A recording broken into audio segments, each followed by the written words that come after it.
বিশ্বকৰ্মা পূজা প্ৰত্যেক বছৰে একেটা দিনতে কিয় মিলে? আচৰিত এই ঘটনাৰ নৈপথ্যত আছে এক বিশেষ কাৰণ। ৫টা মাহৰ ভিতৰত যদিহে কোনো এটা মাহত ২৯টা দিন নাইবা ৩২টা দিন থাকে, তেনেহ'লে সেই ক্ষেত্ৰত বিশ্বকৰ্মা পূজাৰ তাৰিখ আগুৱাই নাইবা পিছুৱাই যায়। বন্ধু-বান্ধৱীসকল, আজিৰ এই ভিডিঅ'টিৰ জৰিয়তে ২০২৫ বৰ্ষত হ'বলগীয়া বিশেষ বিশ্বকৰ্মা পূজাৰ বিষয়ে কেইটামান অত্যন্ত গুৰুত্বপূৰ্ণ কথা আপোনালোকৰ লগত আলোচনা কৰিম। গতিকে আজিৰ এই ভিডিঅ'টি স্কিপ নকৰাকৈ শেষলৈকে চাই থাকিব। ভিডিঅ'টিৰ আৰম্ভণিতে আপোনালোকক জনাব বিচাৰিছোঁ, নিতৌ এনেধৰণৰ নতুন নতুন আপডেটসমূহ সকলোতকৈ আগত পাই থাকিবৰ কাৰণে আমাৰ চেনেলটি যদিহে এতিয়াও ছাবস্ক্ৰাইব কৰি ৰখা নাই, তেনেহ'লে প্লিজ চেনেলটি ছাবস্ক্ৰাইব কৰি কাষত থকা বেল আইকনটো প্ৰেছ কৰি ল'ব। তেনেহ'লে অকণমানো সময় পলম নকৰি ব'লক আজিৰ ভিডিঅ'টিৰ মাজভাগলৈ আগবাঢ়ো। বিশ্বকৰ্মা পূজা মানেই যেন শৰতৰ আগমন তথা পদূলিমুখত আছে দুৰ্গা পূজা। এই পূজাৰ মূল উদ্দেশ্যই হৈছে ভগৱান বিশ্বকৰ্মাক পূজা অৰ্চনা কৰা।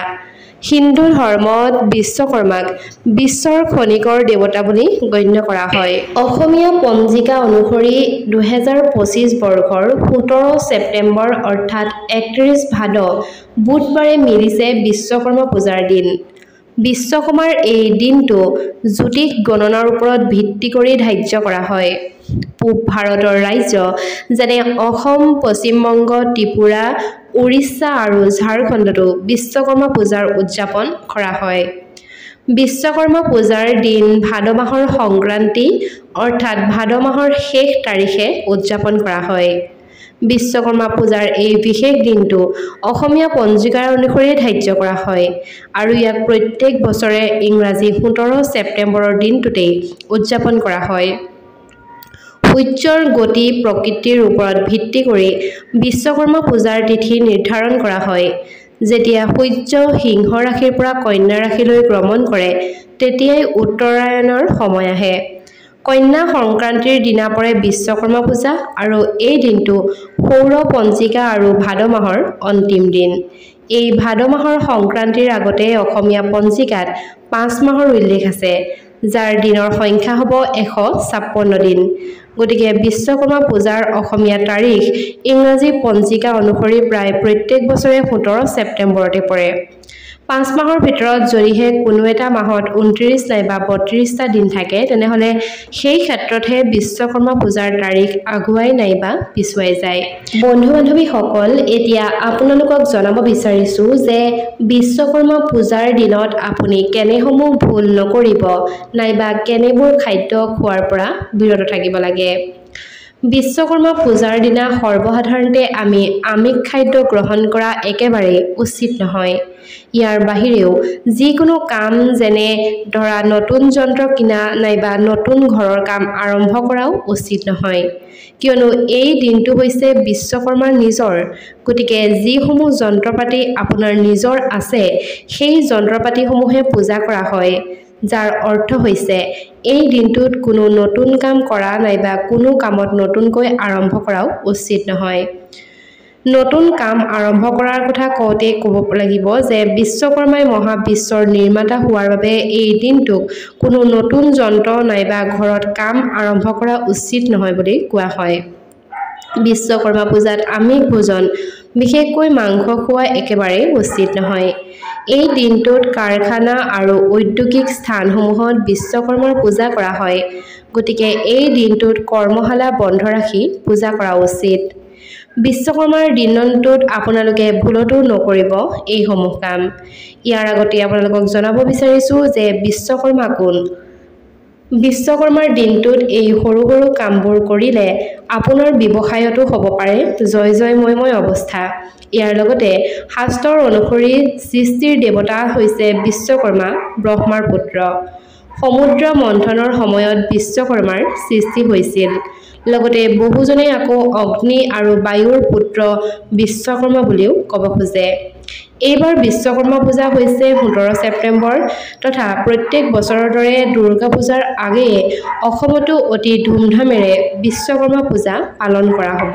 বিশ্বকৰ্মা পূজাৰ দিনটোত আপোনালোকে তথা ব্যৱসায়ীসকলে ঘৰ-দুৱাৰ আৰু ব্যৱসায়িক প্ৰতিষ্ঠানৰ চৌহদ অৰ্থাৎ ব্যৱসায়িক প্ৰতিষ্ঠানসমূহ খুব সুন্দৰকৈ চাফ-চিকুণ কৰিব লাগে। ইয়াৰ লগতে কৰ্মচাৰীয়ে নিজৰ কাৰ্যালয় পৰিষ্কাৰ কৰি ৰাখিব লাগে। যিসকলক আৰ্থিক আৰু ব্যৱসায়িক বিকাশৰ প্ৰয়োজন তেওঁলোকে ব্ৰাহ্মণ নাইবা দুখীয়াক সেৱা কৰিব লাগে। নৰনাৰায়ণ সেৱা নাইবা দান ধ্যান কৰিলে বিশ্বকৰ্মা পূজাৰ তথা বিশ্বকৰ্মাৰ বিশেষ কৃপা লাভ কৰিব পাৰে। বিশ্বকৰ্মা পূজাত কেৱল ধূপ চাকি আৰু ফুলেৰে কৰা নহয়। আমি সকলোৱে এই দিনটোত আমাৰ সা-সৰঞ্জাম তথা ঘৰৰ আচবাব চাফা কৰিব লাগে। লগতে যিসকলে নিজৰ কামৰ লগত জড়িত সঁজুলিবোৰ থাকে তেওঁলোকে সেই সঁজুলিসমূহ সুন্দৰকৈ চাফ-চিকুণ কৰি সঠিকভাৱে পূজা কৰে নাইবা পৰিষ্কাৰ কৰে। তেওঁলোকক কেতিয়াও বিপদত নেপেলায় বুলি বিশ্বাস কৰা হয়। অৰ্থাৎ যিসকল লোকে বিশ্বকৰ্মা পূজাৰ দিনটোত সুন্দৰকৈ সা-সৰঞ্জাম চাফ-চিকুণ কৰি পূজা কৰে তেওঁলোকক কেতিয়াও বিশ্বকৰ্মাই বিপদত নেপেলায়। এই দিনটোত ভোগ আৰু প্ৰসাদো দিব পাৰে। বিশ্বকৰ্মা পূজাৰ দিনা আপুনি কেৱল ঘৰত বনোৱা বস্তুহে আগবঢ়াব লাগে। আপুনি সেইবোৰৰ ভিতৰত লাডু, মিঠাই, পায়স ইত্যাদি বনাব পাৰে। হিন্দু শাস্ত্ৰ অনুসৰি ভগৱান বিশ্বকৰ্মাক বিশ্ব ব্ৰহ্মাণ্ডৰ ঐশ্বৰিক স্থাপত্য আৰু অভিযন্তা বুলি গণ্য কৰা হয়। ভগৱান ইন্দ্ৰৰ স্বৰ্গ তথা ভগৱান শ্ৰীকৃষ্ণৰ বাবে দ্বাৰকা নগৰ, দেৱ-দেৱীৰ বাবে বিভিন্ন অস্ত্ৰ-শস্ত্ৰকে ধৰি দেৱতাৰ আকাশী বাসস্থানৰ নিৰ্মাণ বিশ্বকৰ্মাই কৰা বুলি বিশ্বাস কৰা হয়। কোৱা হয় যে সাগৰ মন্থৰৰ পৰাই জন্ম লৈছিল বিশ্বকৰ্মাই। আটাইতকৈ জটিল, সুন্দৰ আৰু ভয়ংকৰ বস্তু সৃষ্টি কৰা ঐশ্বৰিক শিল্পী হিচাপে আত্মপ্ৰকাশ কৰিছিল ভগৱান বিশ্বকৰ্মাই। তেওঁৱেই দেৱতাৰ ঐশ্বৰিক ৰথ আৰু অস্ত্ৰও নিৰ্মাণ কৰিছিল। তেওঁৰ কাৰুকাৰ্যৰ প্ৰতি কৃতজ্ঞতা প্ৰকাশ কৰিবলৈ মানুহে উদ্যম আৰু নিষ্ঠাৰে বিশ্বকৰ্মা পূজা পালন কৰে। বহুলোকে এটা কথা জানিব খোজে যে বিশ্বকৰ্মা পূজাৰ সময়ত নাইবা বিশ্বকৰ্মা পূজাৰ দিনা কি খাদ্য আমি গ্ৰহণ কৰা উচিত নাইবা বিশ্বকৰ্মা পূজাৰ সময়ত আমি কি খাব লাগে। বিশ্বকৰ্মা পূজাৰ সময়ত বিশেষভাৱে কি খাব নালাগে নাইবা কি খাব লাগে বুলি তেনে কোনো ধৰণৰ নিৰ্দিষ্ট নিয়ম নাই। বৰঞ্চ এই সময়ত পবিত্ৰ আৰু শুভ বুলি ভবা কিছুমান ব্যঞ্জন আপোনালোকে নিশ্চয়কৈ খাব পাৰে। যেনে ধৰক খিচিৰি, যাৰ সম্প্ৰীতি আৰু সুষমতাৰ প্ৰতীক বুলি মনা যায়। এই উৎসৱত বিভিন্ন ধৰণৰ ফল, মিঠাই আৰু সাধাৰণতে নিৰামিষ ভোজন আয়োজন কৰা হয়। ব্যঞ্জনৰ প্ৰকাৰৰ ভিতৰত প্ৰথমতেই হৈছে খিচিৰি। ভাত আৰু দাইলৰ মিশ্ৰণেৰে তৈয়াৰ কৰা এই ব্যঞ্জনটো বিশ্বকৰ্মা পূজাৰ সময়ত এটি জনপ্ৰিয় আৰু আনন্দদায়ক খোৱাৰ খাদ্য। ইয়াৰ পাছতেই আপোনালোকে ফল-মূল খাব পাৰে। ফল-মূলসমূহ যিকোনো পূজাৰ সময়ত খালে ইয়াক শুভ প্ৰতীক বুলি মনা যায়। বিভিন্ন ধৰণৰ মিঠাই নাইবা মিষ্টি এই সময়ত আপোনালোকে নিশ্চয়কৈ খাব পাৰে। বিশ্বকৰ্মাই সৃষ্টিৰ প্ৰতীক, সেয়ে এই উৎসৱত খোৱা-বোৱাত সুষমতাৰ প্ৰতীক বুলি হ'ব লাগে। বিশ্বকৰ্মা পূজাত দান কৰিব পাৰিলে বিভিন্ন ধৰণৰ সামগ্ৰী আছে। ইয়াৰ ভিতৰত যেনে হৈছে কাৰিকৰী সঁজুলিসমূহ তথা যন্ত্ৰপাতি, শিল্পকলাৰ সামগ্ৰী আৰু শ্ৰমিকসকলক তেওঁলোকৰ কৰ্মত সহায় কৰা বস্তু। এই উৎসৱত দান কৰিলে তেওঁলোকৰ দক্ষতা আৰু সৃষ্টিশীলতা বৃদ্ধি হয় বুলি বিশ্বাস কৰা হয়। কাৰিকৰী সঁজুলিসমূহ আপোনালোকে দান কৰিব পাৰে। বিশ্বকৰ্মা পূজাৰ সময়ত বিভিন্ন কাৰিকৰী তথা যন্ত্ৰ-পাতিৰ লগত জড়িত ব্যক্তিক তেওঁলোকৰ কামত ব্যৱহৃত কৰা সঁজুলি যেনে হাতুৰি, কটাৰী নাইবা অন্যান্য যন্ত্ৰ-পাতি আপোনালোকে দান কৰিব পাৰে। শিল্পীসকলক তেওঁলোকৰ সৃষ্টিশীল কামৰ সহায় কৰিবলৈ বিভিন্ন শিল্পকলাৰ সামগ্ৰী যেনে ৰং, পেন্সিল, কেনভাছ আদি আপোনালোকে দান কৰিব পাৰে।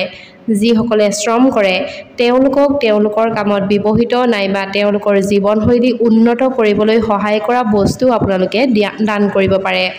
বিশ্বকৰ্মা পূজাৰ উদ্দেশ্যই হৈছে শিল্প, কাৰিকৰী আৰু সৃষ্টিশীলতাৰ সন্মান কৰা। এই সময়ত যদিহে আপোনালোকে দান কৰিব পাৰে তেনেহ'লে খুব বেছি উন্নত বুলি জনা যায়। এই উৎসৱত দান কৰিলে সৃষ্টি আৰু ঐশ্বৰিক শক্তিৰ মাজত এক আধ্যাত্মিক সংযোগ গঢ়ি উঠে। ভাৰত চৰকাৰেও প্ৰৱৰ্তন কৰা PM বিশ্বকৰ্মা নামৰ এক কেন্দ্ৰীয় আঁচনিৰ দ্বাৰা ঐতিহ্যবাহী কাৰিকৰী আৰু শ্ৰমিকসকলক তেওঁলোকৰ কৰ্মত সহায় কৰিবলৈ ব্যাপক সা-সামগ্ৰী আৰু অন্যান্য সহায় আগবঢ়োৱা হয় আৰু এই আঁচনিখনৰ জৰিয়তেও বিভিন্ন সহায় সামগ্ৰী দান কৰা হয়। ঠিক সেইদৰেও আপোনালোকে যদিহে কাৰোবাক সহায় কৰিম বুলি ভাবি আছে তেনেহ'লে বিশ্বকৰ্মা পূজাৰ দিনটোতে আপোনালোকে তেওঁলোকক কাৰিকৰী তথা তেওঁলোকৰ জীৱন উন্নত কৰিব পৰা সামগ্ৰী নিশ্চয়কৈ দান কৰিব পাৰে।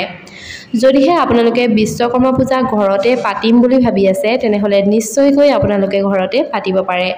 তাৰ কাৰণে আপোনালোকে বিশ্বকৰ্মাৰ এটি মূৰ্তি নাইবা বিশ্বকৰ্মাৰ এখন ফটো নাইবা বিশ্বকৰ্মাৰ এখন ছবি স্থাপন কৰি ল'ব। ফুল চাকি ধূপ দি আপোনালোকে পূজা কৰিব পাৰে। লগতে ঘৰতে বনোৱা ফল-মূলৰ মিঠাই তথা লাডু পায়স আদিৰ নৈবেদ্য লৈ বিশ্বকৰ্মাৰ স্তুত পাঠ কৰি প্ৰণাম মন্ত্ৰ উচ্চাৰণ কৰি পূজা সম্পন্ন কৰিব পাৰে। এই উৎসৱ ভাদ মাহৰ শেষৰ দিনটো তথা বৰ্তমান 2025 চনৰ 17 ছেপ্টেম্বৰ বুধবাৰৰ দিনটোত পৰিছে। গতিকে আপোনালোকে নিশ্চয় এইখিনি বস্তুৰে ঘৰতে বিশ্বকৰ্মা পূজা পালন কৰিব পাৰে। নৈবেদ্যৰ ভিতৰত ঘৰত বনোৱা বিভিন্ন ধৰণৰ মিঠাই ফল-মূল লাডু পায়স ইত্যাদি আপোনালোকে আগবঢ়াব পাৰে। ভিডিঅ'টিৰ আটাইতকৈ শেষৰ ভাগলৈ যোৱাৰ আগতে আপোনালোকক পুনৰ এবাৰ জনাব বিচাৰিছোঁ যে নিতৌ এনেধৰণৰ নতুন নতুন আপডেটসমূহ সকলোতকৈ আগত পাবৰ কাৰণে আমাৰ চেনেলটি যদিহে এতিয়াও ছাবস্ক্ৰাইব কৰি ৰখা নাই তেনেহ'লে প্লিজ চেনেলটি ছাবস্ক্ৰাইব কৰি কাষতে থকা বেল আইকনটো প্ৰেছ কৰি ল'ব। ভগৱান বিশ্বকৰ্মাই নিজে ভগৱান শিৱৰ ত্ৰিশূল, ভগৱান বিষ্ণুৰ সুদৰ্শন চক্ৰ, ৰাৱণৰ লংকা আৰু পুষ্পক বিমান, জগন্নাথপুৰী, বাদ্য নিৰ্মাণ আৰু বিমান বিদ্যা, দেৱতাৰ স্বৰ্গ, হস্তিনাপুৰ, শ্ৰীকৃষ্ণৰ দ্বাৰকা, ইন্দ্ৰপুৰী ইত্যাদি বহুতো বস্তু প্ৰতিষ্ঠা কৰিছিল তথা প্ৰস্তুত কৰি উলিয়াইছিল বুলি বিশ্বাস কৰা হয়। ভগৱান বিশ্বকৰ্মাকেই প্ৰথম অভিযন্তা হিচাপে গণ্য কৰা হয়। ব্ৰহ্মাই যেতিয়া বিশ্ব ব্ৰহ্মাণ্ড সৃষ্টি কৰিছিল তেতিয়া বিশ্বকৰ্মাই ইয়াক সজাই পৰাই তোলাৰ কাম কৰিছিল। এই ভক্তিৰে যিকোনো কামত নিৰ্মাণ আৰু সৃষ্টিৰ লগত জড়িত লোকসকলে বিশ্বকৰ্মা জয়ন্তীৰ দিনা পূজা আগবঢ়াব পাৰে। কলিযুগৰ প্ৰত্যেকজন ব্যক্তিয়ে কিছুমান যন্ত্ৰপাতি আৰু অতিৰিক্ত অংশ ব্যৱহাৰ কৰি আছে। কোৱা হয় যে বিশ্বকৰ্মা পূজাৰ দিনটোত যান-বাহন আৰু সা-সৰঞ্জাম পূজা কৰিব লাগে যাতে বাটত আন সময়ত আপোনাক এই বাহনসমূহে যাতে প্ৰতাৰণা নকৰে। ইয়াৰ ফলস্বৰূপে যন্ত্ৰপাতিৰ খৰচো কমি যায়। গতিকে যদিহে আপোনাৰ হাতত বাহন আছে তেনেহ'লে নিশ্চয়কৈ বিশ্বকৰ্মা পূজাৰ দিনাত এইবোৰ আপোনালোকে ব্যৱস্থা কৰিব পাৰে।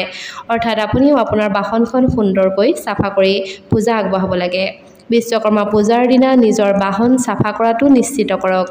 যদিহে আপুনি নিজে বাহনখন চাফা কৰিব নোৱাৰে তেনেহ'লে গাড়ীখন চাফা কৰা ঠাইৰ পৰা এদিন আগতীয়াকৈ হ'লেও বাহনখন চাফা কৰি লৈ আনিব।